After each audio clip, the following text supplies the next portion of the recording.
አንዳንድ ሰዎች አንድ ወንድ ልጅ ሴት ልጅ ለማግባት ከፈለገ የሴቷን ሰውነት ማየት ይችላል ፎቶስ መላላክ ይቻላል ወይ የሚል ጥያቄ ደርሶኛል። ማየት ይቻላል።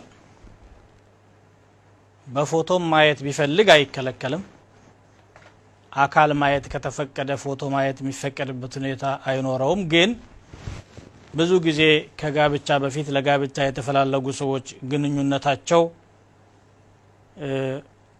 ገደብ የለቀቀ እንዳይሆን ጥንቃቄ ማድረግ ይኖርባቸዋል። ምክንያቱም ኸልዋ የሚባለው ነገር ወንድና ሴት አጅነቢ የሆነ ሰው ለብቻ ማግለል አይፈቀድም ያለው የሸሪዓው እቀባ በዘመናዊ መንገድ እየተጣሰ ስለሆነ ማለት ነው።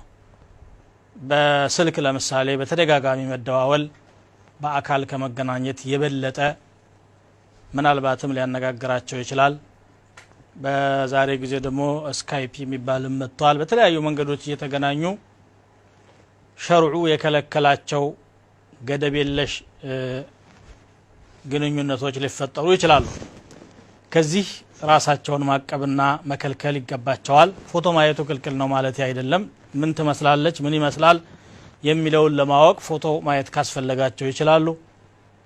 ግን ሁሌም በመደዋወልም ይሁን ፎቶ በመላላክም በመጻጻፍም ከመጠን የሰፋ ግንኙነት ማድረጉ እነሱን ወደ መጥፎ ነገር ሊወስዳቸው ስለሚችል ከተፈላለጉና ትሆነኛለች ይሆነኛል ወደሚል ውጤት ከደረሱ ቶሎ ብሎ ወደ ኒካህ መሄድ አለባቸው። ጊዜ መስጠት የለባቸውም ነው ምንለው።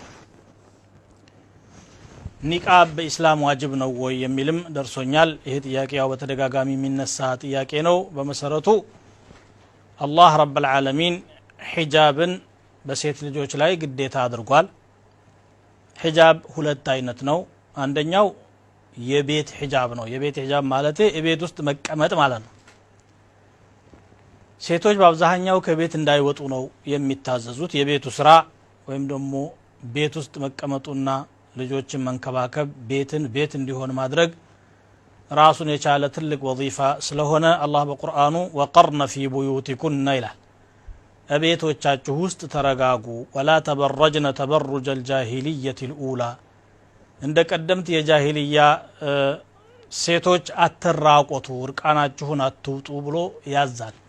መውጣት ካለባቸው የግድ ካልወጡ የማይከናወን ነገር ሲኖር ብቻ ነው መውጣት ያለባቸው።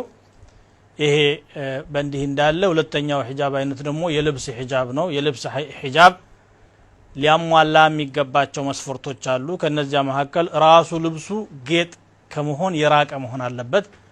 ዛሬ አንዳንድ ልብሶች ራሳቸው የሚቀመጥባቸው ጌጣጌጥና የሚብለጨለጩ ነገሮች ራሳቸው ወደ ጌጥነት ቀይረዋቸዋል። ሒጃብ ተብሎ ይለበሳል፣ ግን ራሱ ሒጃብ የሚያስፈልገው ይሆናል። ከዚህ መራቅ አለባት። እንደገና ልብሱ ሰውነትን የማይወጣጥር መሆን አለበት። ፈድፋድ መሆን አለበት።